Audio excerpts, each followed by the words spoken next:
দক্ষিণ ভারতীয় খাবার বলতে আমরা যারা ধোসা ইডলির বাইরে জগৎটা দেখিনি, এই ভিডিও তাদের জন্য। মূলত কলকাতা শহরে কোন কোন রাজ্যের খাবার আমরা পাই তার উপর আমি একটা কাজ করছি। আজকে তাই চেখে দেখতে এসেছি মালাবার উপকূলের খাবার, অর্থাৎ কেরালা রাজ্যের খাবার। অনেকগুলো বিরিয়ানি আর চাইনিজ, এখন একটু বিভিন্ন রাজ্যের খাবার চেখে দেখি। আসুন বসা যাক। যারা আমাকে চেনেন না তাদের জানিয়ে রাখি, আমি সন্দীপ আর আপনারা দেখছেন বেদুইন ফুড। দেখুন, কোভিড অনেক কিছু কেড়ে নিয়েছে, অনেককে অনেক কিছু দিয়েওছে। তার মধ্যে কালিকাপুরে মিস্টার দিলীপ থমাস একটি ক্লাউড কিচেন শুরু করেন। পরবর্তী সময়ে নিউ টাউনে আবার একটি ক্লাউড কিচেন খোলেন। মূলত কেরালিয়ান ফুড সার্ভ করতেন, ডেলিভারি হতো। এখন গোল পার্কে অর্থাৎ দক্ষিণ কলকাতায় দক্ষিণ ভারতীয় খাবারের অর্থাৎ কেরালান ফুডের জন্য এই uncle Tom's home style Keralan food এই জায়গাটা ওপেন হয়েছে। খাবার দাবার খেয়ে দেখার পালা, কীরকম খাবার ওনারা বানান। একটা খুব কঠিন চ্যালেঞ্জে নেমেছি, যেটা দেখা যাক একদম শেষ অবধি যায় কিনা। চ্যালেঞ্জটা এখন বলবো না, পরে রিভিল করব। শুরুটা করলাম কেরালা দিয়ে। ফিল্টার কফি খাচ্ছি। ফিল্টার কফি খাওয়ার নিয়মটা হচ্ছে এই রকম কফি ঢেলে একটা সুন্দর ফ্রথ তৈরি করা। এইটা আপনি যতটা তাড়াতাড়ি এই ফ্রথটা তৈরি করতে পারবেন, তত এই কফিটার টেস্ট পাবেন। একদম স্ট্রং কফি। চলে আসুন, ভেতরে গিয়ে কথা হচ্ছে। কেমন? এই জায়গাটা আমি বেশ খানিকটা খোঁজাখুঁজি করে তবেই পাই। বেশ সুন্দর সাজানো একটা অ্যাম্বিয়েন্স, বলা যেতে পারে ছবির মতো সুন্দর। অনেক জনের সিটিং স্পেস আছে, এমনকি ওনামের মতো অনুষ্ঠানও এখানে সেলিব্রেট করা হয়। আতিথেয়তা নিয়ে যতই বলবো সেটাই কম। একবারও মনে হয়নি আমি রেস্টুরেন্টে বসে খাচ্ছি। দুর্দান্ত ভালো ব্যবহার। আমি একটু কথা বলে ওনাদের কিচেনে ঢুকলাম। সাজানো গোছানো কিচেন। আমি যদিও বেশি ডিস্টার্ব করিনি। এটা মনে হয় ছোটো এলাচ গুঁড়ো গেল না? ছোট এলাচ গুঁড়ো গেল। একেবারে নারকোল তেলে রান্না হচ্ছে। শেফ দুর্দান্ত গতিতে এই মাটন স্টুটা বানাচ্ছেন। এটা কি যাচ্ছে শেফ? গরম মশলা যাচ্ছে। লাভলি। এটার মধ্যে কি আছে? Coconut milk. আচ্ছা, এই মাটন স্টু এর বেস হচ্ছে কোকোনাট মিল্ক। এই কোকোনাট মিল্কের সাথে কি আর অন্য কিছু থাকে নাকি, নাকি একদম পুরো pure coconut milk? Pure coconut milk. আর আর হালকা একটু কর্নস্টার্চ অ্যাড করতে হয়। আর এই চলে গেল কোকোনাট মিল্ক। এটাই কিন্তু এই মাটন স্টুটার বেস। একদম যে হোয়াইটিশ টেক্সচার্ড গ্রেভিটা আপনারা দেখেন, সেটা কিন্তু এই মাটন স্টু এর এই কোকোনাট মিল্কের জন্য। কি লাভলি আপ্পাম তৈরি হচ্ছে, একদম ট্র্যাডিশনাল মেথড। চিকেন ঘি রোস্টের প্রিপারেশন চলছে। অদ্ভুতভাবে এই আইটেমটায় টকের জন্য দেওয়া হয় তেঁতুল, আর সেটাকে ব্যালেন্স করবার জন্য, ঝাল ভাবটা টক ভাবটাকে ব্যালেন্স করার জন্য দেওয়া হয় গুড়, আর এই ঢালা হচ্ছে ঘি।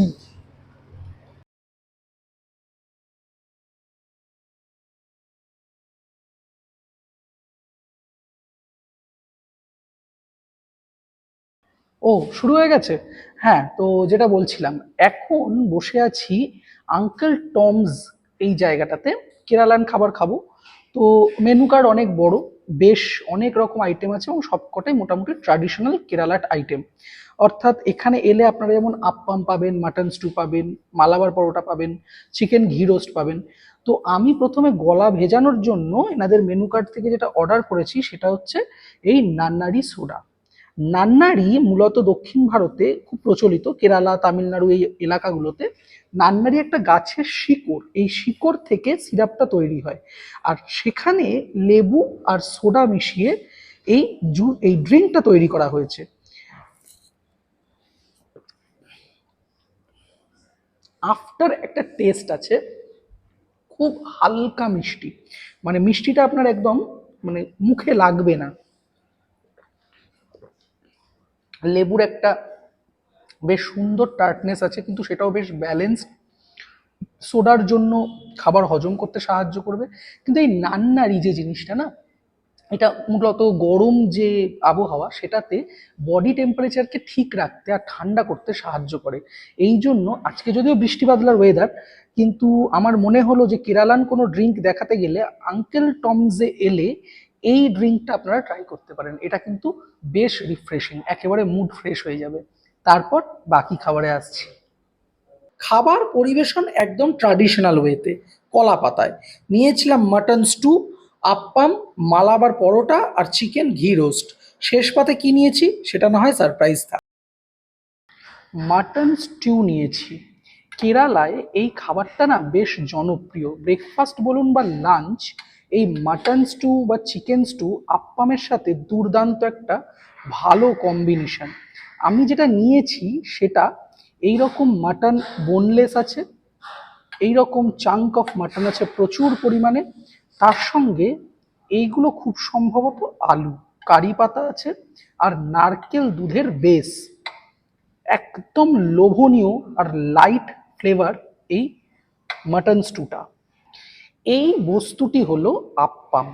আপ্পামের সাইডগুলো না এই রকম একদম ফিনফিনে পাতলা রুমালের মতন হয়, আর এই মাঝখানটা একটা খুব হালকা ফ্লাফি একটা ব্যাপার থাকে। এইটা খাওয়া হয় হচ্ছে স্টুতে ডুবিয়ে, একদম রুমালের মতন নরম। আমি অল্প একটু এই স্টু প্লেটে ঢেলে নিই। আর এইখানে নিয়েছি চিকেন ঘি রোস্ট। এইরকম চিকেন আছে, আর 4 পিস চিকেন দেওয়া হয়েছে, আর তার সঙ্গে আছে এরকম বেশ ঘন গ্রেভি। এখানে আমি যেটা দেখলাম, অথেন্টিক স্টাইলেই যে রান্নাটা হচ্ছে তার একটা বিশেষত্ব হচ্ছে এই খাবারটায় না কারি পাতা আছে, তেঁতুল আছে, আর সেটাকে ব্যালেন্স করবার জন্য আছে হচ্ছে গুড়। আর এই যে লাল রংটা দেখছেন না, এটা এসছে মূলত বেদগি লঙ্কা থেকে। ফলে এখানে যে কটা আইটেম তৈরি হয় এবং যে কটা জিনিসের মধ্যে খাবার দাবারগুলো যেগুলো দিয়ে তৈরি করা হচ্ছে সেগুলো কিন্তু সবকিছুই অথেন্টিক প্রোডাক্ট। এই আপ্পামটা আমি খাবো এই মাটন স্টুটা দিয়ে। পুরো মাটন স্টুটা কোকোনাট অয়েলে রান্না হয়েছে উইথ কোকোনাট মিল্ক। হুম, নারকেল তেলের একটা ডিস্টিংক্ট ফ্লেভার এটার মধ্যে আছে। এই আপ্পামটার মধ্যে না চালের গুঁড়ো, চিঁড়ে, নারকেল কুড়ো আর খুব সামান্য চিনি ইউজ হয়েছে, যার জন্য এটার মধ্যে একটা অদ্ভুত সুন্দর ফ্লেভার এসছে। It's not like the dosa batter, but খানিকটা ওই রকম, কিন্তু সম্পূর্ণ অন্য টেস্ট। একটা হালকা টক ব্যাপার আছে, আর চালের গুঁড়ো থাকার দরুন ব্যাপারটা বেশ জমকালো। হুম, মাটনগুলোর সাইজ একদম ছোট, যার ফলে মুখে দিতেই ব্যাপারটা মিলিয়ে যাচ্ছে, বেশ সুন্দর সিদ্ধ হয়েছে। এনাদের না অ্যাকচুয়ালি ক্লাউড কিচেন, প্রথম আউটলেট যেটা মানে প্রথম যেটা ক্লাউড কিচেন সেটা হচ্ছে কালিকাপুরে, সেকেন্ড যেটা সেটা হচ্ছে নিউ টাউনে, আর এইটা হচ্ছে এনাদের প্রথম সিটিং রেস্টুরেন্ট, যার ফলে এখানে এলে আপনারা খুব অনায়াসে বসে খাবারগুলো টেস্ট করতে পারেন। দুর্দান্ত সুন্দর। এটাকে নিয়ে আলাদা করতে কিছু বলার নেই যে সম্পূর্ণ ডিফারেন্ট ফ্লেভার। ইন্ডিয়ার বিভিন্ন রাজ্যে বিভিন্ন রকম খাবারের যে ফ্লেভারগুলো থাকে তার মধ্যে কেরালার খাবারের একটা ডিস্টিংক্ট ফ্লেভার আছে। তার মধ্যে সকালের ব্রেকফাস্ট হোক বা লাঞ্চ, এই স্টুটা দিয়ে এই আপ্পাম দুর্দান্ত। এই রকম একদম সুন্দর ছোট ছোট পিসের মাটন আছে, এইরকম সুন্দর মাটন, কারি পাতা আছে, আলু আছে, পেঁয়াজ আছে, আর এরকম ছোট এলাচ আছে। দুর্দান্ত স্বাদের এই স্টুটা। আমি একটা দুঃসাহসিক কাজ করছি, আপ্পাম দিয়ে চিকেন ঘি রোস্টটা ট্রাই করে দেখি। হুম, টেস্ট প্যালেট সম্পূর্ণ পাল্টে গেল। আগের যে একটা লাইট সোবার একটা ব্যাপার ছিল সেই জিনিসটা পুরোপুরি ভেঙে চুরে গিয়ে একদম একটা শার্প ঝাল টক একটা ব্যাপার চলে এলো। আমি যদিও এই আপ্পামটা এই স্টুটা দিয়েই খাওয়াটা শেষ করি। এটা খুব সুন্দর, খুব হালকা, একদম হেলদি আর ফুড। হুম, তবে যাদের নারকেল তেলে সমস্যা আছে তারা কাইন্ডলি একটু বুঝে খাবেন, নাহলে কিন্তু সমস্যা হতে পারে। আদারওয়াইজ অন্য কোনো ব্যাপার নেই। মালাবার পরোটা নিয়েছি। এই আইটেমটা না আমার বহুদিনের খাবার শখ। মানে আমি সাউথ ইন্ডিয়ান সিনেমা দেখলে সেখানে দেখি মালাবার পরোটার সাথে বিফ কারি খেতে বা বিফের বিভিন্ন আইটেম খেতে। আমি যদিও এখানে চিকেন ঘি রোস্ট নিয়েছি। চিকেন ঘি রোস্টটা তো আপনাদেরকে দেখালামই কীরকম। আর মালাবার পরোটাটা না একদম ক্রিস্পি ক্রাঞ্চি। খেয়ে দেখি। উম, উম,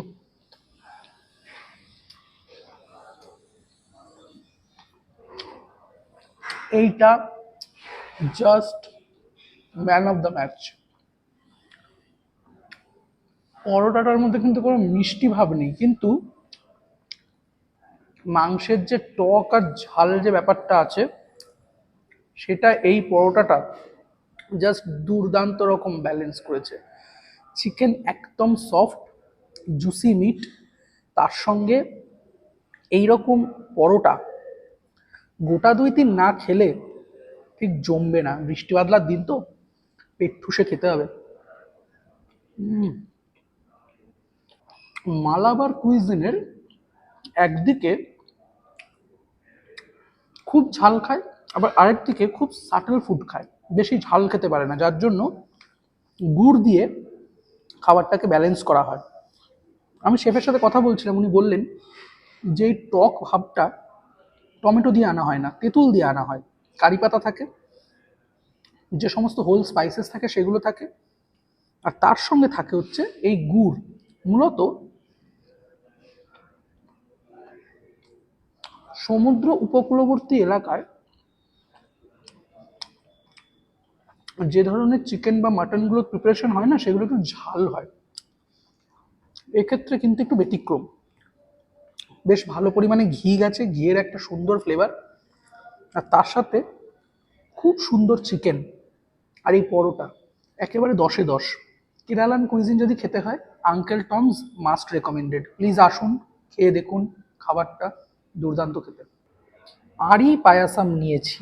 এটা একটা কেরালান ডেজার্ট, পায়েস বলতেই পারেন, কিন্তু এটার মধ্যে এই রকম নারকেলের কুচি আছে, বাদাম আছে, আর প্রচুর পরিমাণে ড্রাই ফ্রুটস আছে ভিতরে। কেরালান ডেজার্ট আগে কখনো খাইনি, খেয়ে দেখি কিরকম।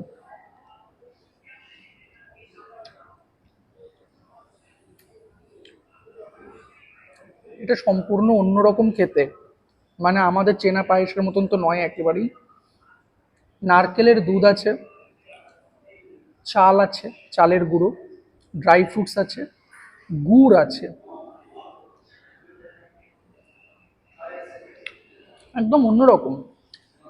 নারকেলের কুচিগুলো যখন মুখে পড়ছে, একটা ডিস্টিংক্ট কোকোনাট ফ্লেভার, নাড়ুর যে ফ্লেভারটা হয়, কিন্তু গুড়ের পরিমাণটা না একদম পুরো খুব বেশি যে গুড় সেটা নয়, বেশ হালকা একটা এফেক্ট।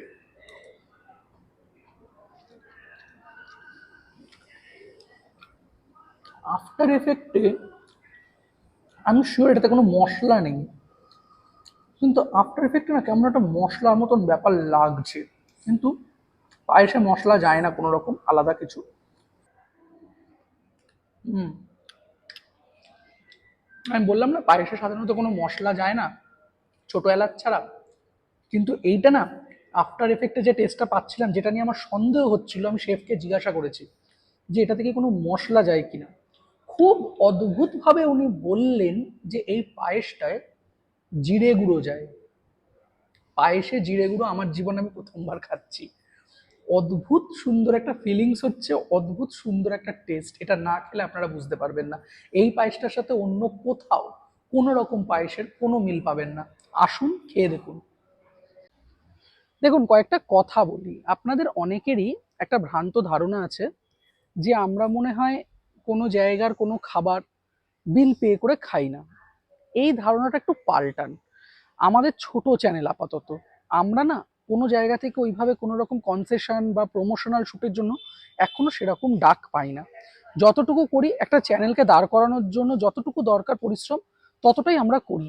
আমরা মাত্র দুজন মেম্বার, একজন সিনেমাটোগ্রাফার আর একজন যিনি কথা বলছেন আপনাদের সামনে এই অধম। ফলত আমাদের না যথেষ্ট পরিশ্রম হয় এডিট করতে, টেকিং করতে এবং বিভিন্ন বিষয় নিয়ে রিসার্চ করতে।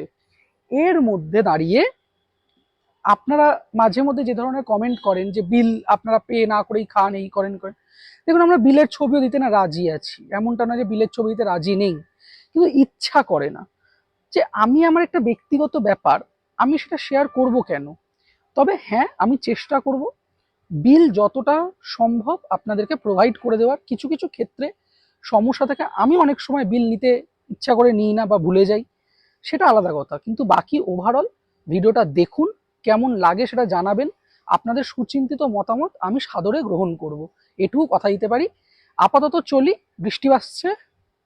টাটা, ভালো থাকবেন, গুড নাইট।